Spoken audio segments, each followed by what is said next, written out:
Welcome back to our second part of this webinar. You have heard the impact of a cancer diagnosis and its treatment. So how do people live well during and after treatment? We will discuss the emotional impact of having had cancer, some lifestyle advice, and how to live well during and after breast cancer. Because having cancer impacts the whole family, we will also talk a bit about how to talk to children or grandchildren. Lastly, we will discuss end of treatment and fear of recurrence. The emotional impact of a cancer diagnosis and of its treatment is huge. The fear that comes with it can be debilitating. However, we know different people will react differently to their experiences. When we talk about the emotional impact, we can think of difficulty adjusting to a new situation. A cancer diagnosis will bring uncertainty about the future. For example, will I be able to go back to work? What about financial difficulties? Or how about long-term side effects? Also, patients may have difficulty accepting a changed body and may look at themselves differently. All this can cause altering in relationships, so this also has a huge impact on family members. Patients may face the impact of their sudden transition to menopause and being unable to receive children. Of course, this will have to be addressed even before treatment begins. However, this can have a massive impact on the relationship and may cause women to experience a loss of femininity. For male patients, there is often a stigma attached, as breast cancer is seen as a woman's disease. Eating a healthy diet after being diagnosed can give more energy and improve quality of life. Also, research has shown that a healthy diet can improve survival in breast cancer survivors. This also includes a low alcohol intake. Other research has shown that body weight loss is a valuable indicator of breast cancer recurrence. Of course, exercise is important to manage fatigue and to build endurance. Exercise has more benefits. It also helps people sleep better. It will improve physical ability, strengthens immune systems, help with lymphedema, improves quality of life, and even helps to reduce side effects from treatment. The ESCO guideline on exercise, diet, and weight management during cancer treatment has been published. This recommends that patients should be encouraged to take regular aerobic and resistance exercise during treatment, given with curative intent. These are timely and much needed, but we need further guidance and research on advice for patients after treatment. The guidelines also state that more research is needed regarding diet and weight loss advice during treatment. Returning to work always can give tension. Having a job is an important part of life for many people. Aside from income, work can provide satisfaction, social contact, a sense of normality, and a way of maintaining self-esteem. All of these symptoms we have just discussed might make it difficult for people to return to work. It is very important to have a discussion with the manager about fears and about symptoms that might make coming back to work difficult. As for contraception and fertility, we all know the importance of discussing contraception for patients in systemic therapies. But how good are we about discussing this post-treatment? This study mentioned here below researched 175 premenopausal women who were treated for breast cancer. The median time from treatment was 6 years. They were surveyed about their intention to conceive and pregnancy outcomes after treatments. 27 women had actively tried to conceive, and there were 13 live births.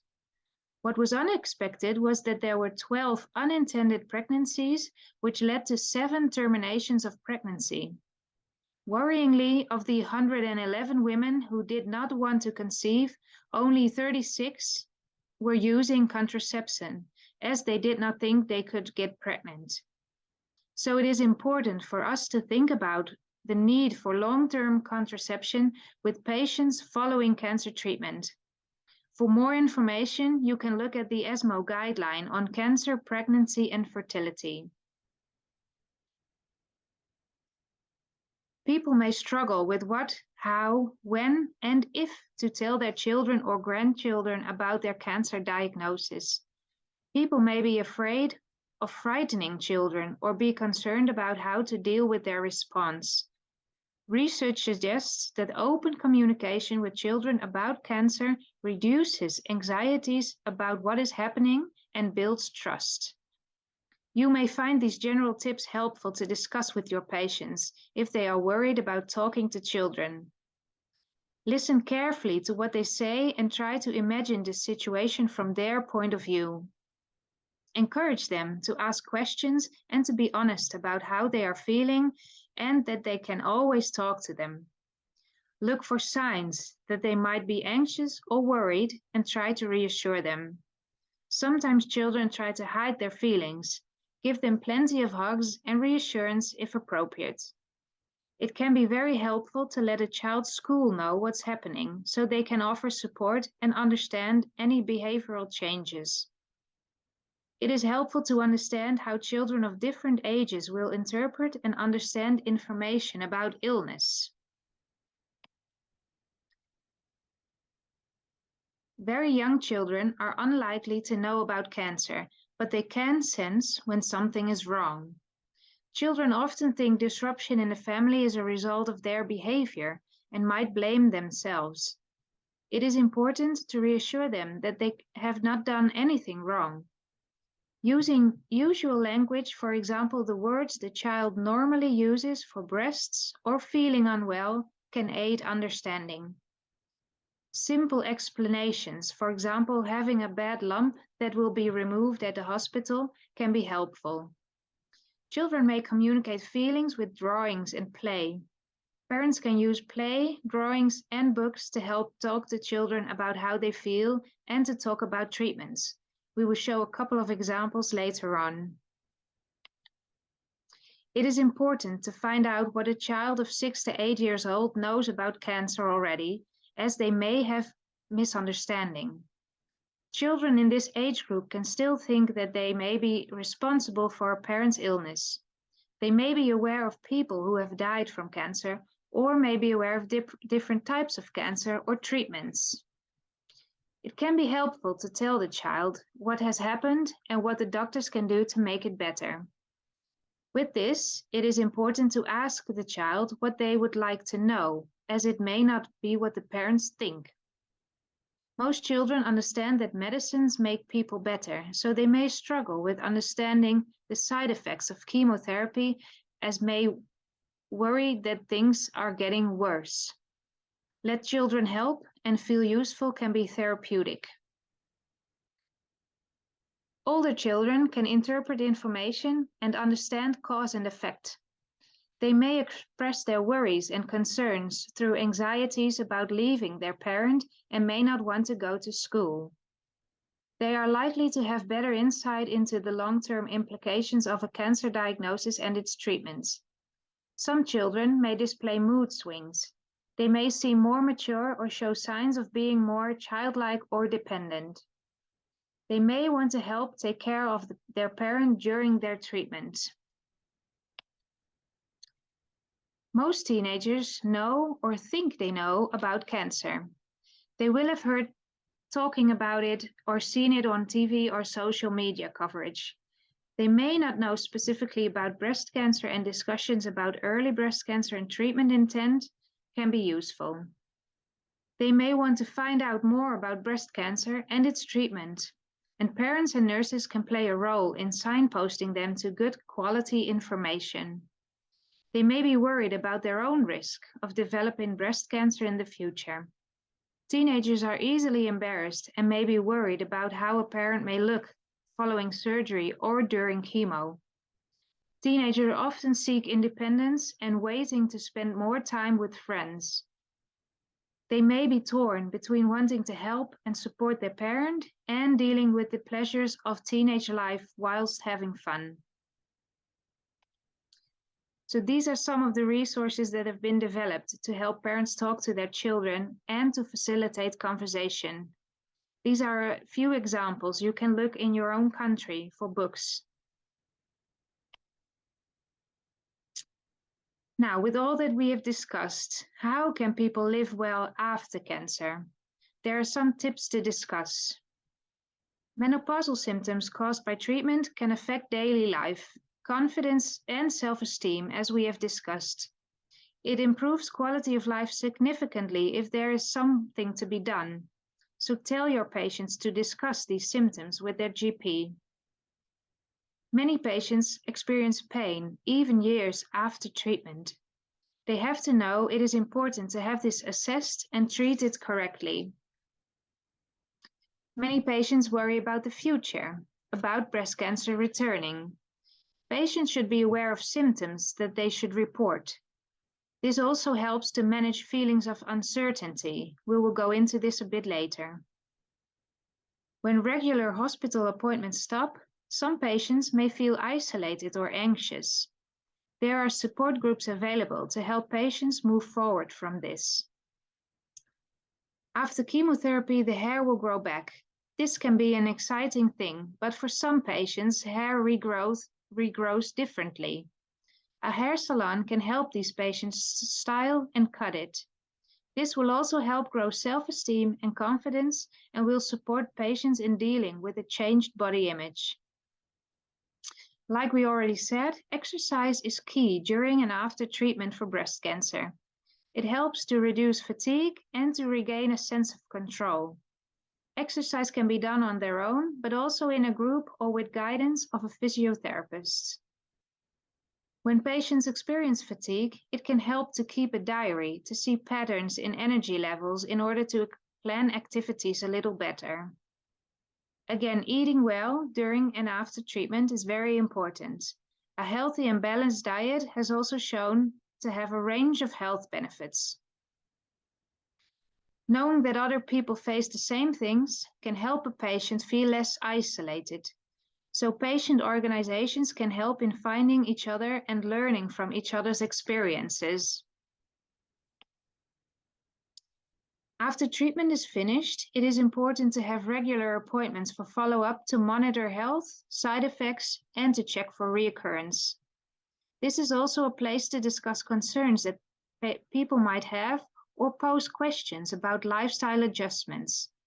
The number of follow-up appointments may differ per country. Look at your own national guidelines for this. Some hospitals now have a survivor care plan.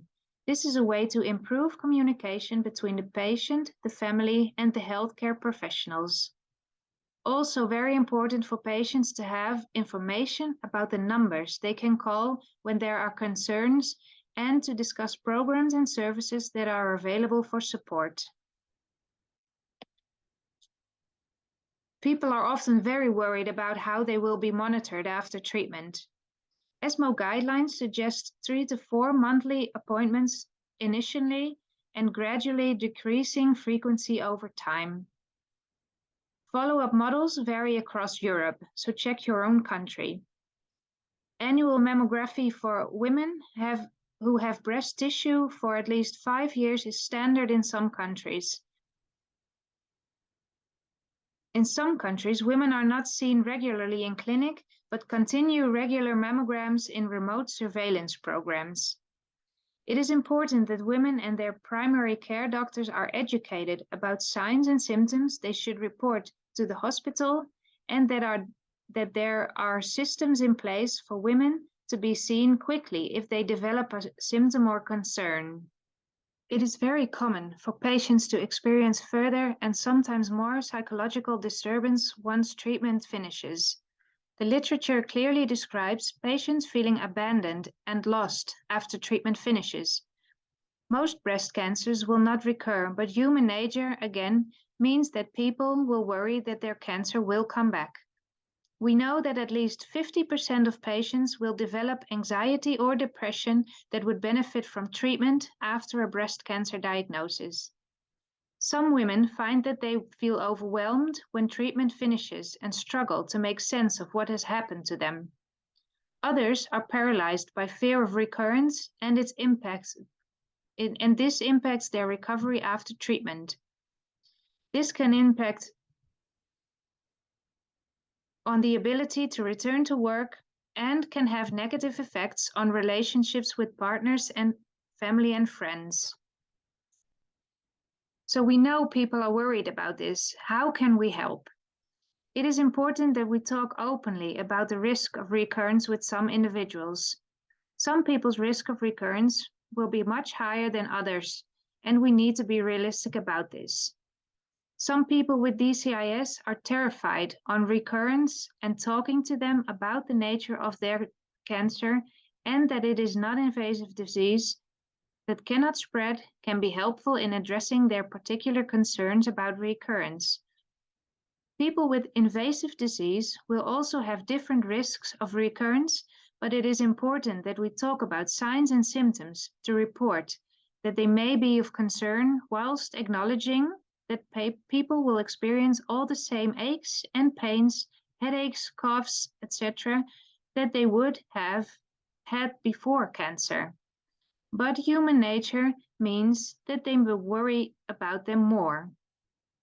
So what should we be asking people to tell their teams about? Let's look at some examples.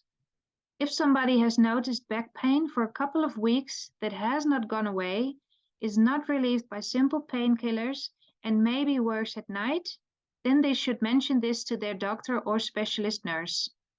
Other symptoms to report include unexpected weight loss and a loss of appetite, severe or ongoing headaches, a dry cough or feeling of breathlessness, and feeling much more tired than usual. It's important to say that all of these symptoms can be other things, but may need further investigation. So we've really discussed a lot. We have talked about the different common symptoms people may experience during and after breast cancer treatment. We also discussed how to live well in light of the worries about the future and the fear of recurrence. And we discussed some lifestyle advice like exercising and eating well. We would now like to have a case discussion with you all about a patient from Mandy's practice.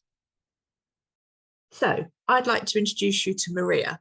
She's a 42-year-old lady who's been married to Michael for 17 years. She has two teenage daughters aged 15 and 12. She works as a primary school teacher at a local school. And her father died last year, and so Maria's been spending more time with her mother, who's not been coping well since her husband's death. Maria noticed a lump in her right breast while in the shower. She made an appointment to see her doctor, who referred to the breast unit for a further assessment. When she was examined by the doctor, the lump measured 40 millimetres, but it was found to be 50 millimetres on the mammogram and ultrasound imaging. She had a core biopsy of the lump in her breast, which showed a grade 3 invasive ductal carcinoma that was ER positive, PR positive, and HER2 negative. When they did her ultrasound, they could see some enlarged nodes in her axilla. So she had fine needle aspiration cytology, which showed cancer cells in one of those enlarged nodes on imaging. So due to the size of the tumour, the MDT recommended that Maria had neoadjuvant or primary chemotherapy to attempt to shrink the tumour to avoid mastectomy. She had 4 cycles of EC chemotherapy, followed by 4 cycles of Taxotere. She felt absolutely exhausted throughout her chemotherapy and developed a clot in her PICC line after cycle 4. And unfortunately, she then had a neutropenic episode after cycle 6. The tumour appeared to have shrunk down to 34 millimetres on imaging, and so the MDT recommended that she had a wide local excision and axillary node clearance. However, the pathology report showed extensive residual disease measuring 54 millimetres, and it was present at all the margins of the resection specimen. 4 out of 12 of her lymph nodes were found to be positive. The MDT discussed whether a further wide local excision was feasible, but felt with the extent of the residual disease after the neoadjuvant chemotherapy that Maria should go on to have a mastectomy. Maria was keen to have a reconstruction, and in light of the fact that the MDT were recommending that she had post-operative radiotherapy, the oncoplastic surgeons recommended an autologous reconstruction in preference to implants. However, Maria didn't want to have major surgical procedure and preferred to have an implant-based reconstruction, knowing the potential risk of capsular contraction. Maria had radiotherapy to the right chest wall, axilla, and SCF nodes due to her increased risk of recurrence. Her period stopped during chemotherapy, but she was premenopausal at diagnosis, and so she's been recommended to take tamoxifen for the next 5 years, and then there'll be a review of her menopausal status to inform the recommendations for extended adjuvant therapy. So now we're going to have a think about the kind of worries and concerns and ongoing side effects that Maria might have and what we might be able to recommend to help with them.